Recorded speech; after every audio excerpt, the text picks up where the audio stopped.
The second tab we're going to take a look at is the Student tab. Now, the first thing that you're going to be able to do on the Student tab is invite students to your class. And there are two different ways to do this. The first way is to take a look at the class code, which is over here. Now, let me show you where the students type in that class code. I need to go back to my home for all of my classes. This is your main page, your home page, and up on the top right there's a little plus sign, so the students would click on the plus sign and then click on join class. But when they click join class, they can enter the class code right here. Let me go back to the Student tab. One thing about the class code is you can always hit this down arrow right here and reset the class code, and it will come up with a different number. The second way to invite students is to actually invite them, and to do that there's a blue invite button over here on the left side. If I click on the blue invite button, you'll see a list of emails pop up. So what you can do is you can type in your student's name or their email address in the search menu, in the search bar right here, and then their name will come up and you can select them and invite them to class. So let me invite a couple of students.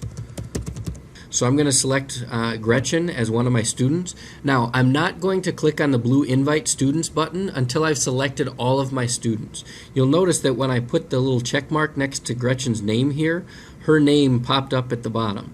If I click the blue Invite Students button, then it will take me out of this window, and if I want to add more students, I have to go back in. So I'd have to go back in every time I want to add a student. But if I choose another student, Doug, for example, I can put a check mark next to Doug's name, and then you'll notice he shows up at the bottom as well. Once I have all the students I want, I can click on the blue Invite Students button, and it will send out an invitation to all of the students that I have selected.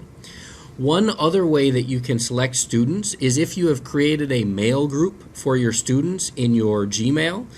You can find that mail group in here. If you click on that, you'll notice that it has all of your contact groups listed. Let's say that I wanted to do this group at Chippewa.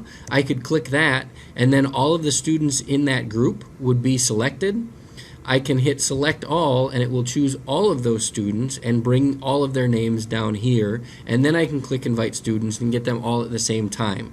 Okay, I'm going to get out of this window and show you some of the other things in the Student tab. The next thing that I can show you is you can set how much the students can contribute to Google Classroom. You might just want Google Classroom to be a place where you can post assignments, and if you do, you might want to change this to only a teacher can post or comment. If you want to generate discussions in Google Classroom, you have a couple of other options.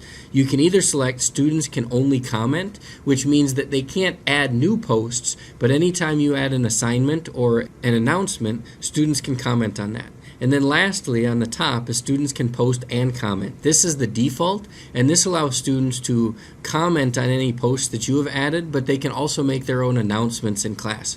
Sometimes I've seen Classroom used as kind of a blog for the classroom where the students can go in and they can add comments and post on things, and it can be a discussion board type of a setting. So a couple other things that you can do in here if we take a look.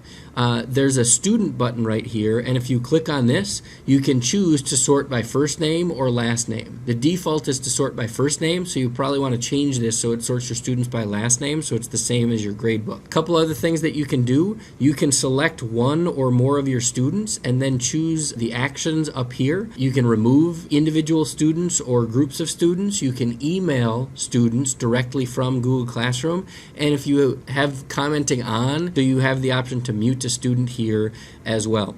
Now, last thing I want to show you is back to the inviting of students. You'll notice over here on the right side there are some envelopes. I could email people directly from here, but it also lets me know that 2 of my students have been invited but have not yet joined the class. So it also lets me know if I have any students that haven't joined the class yet. So I can see that from that location.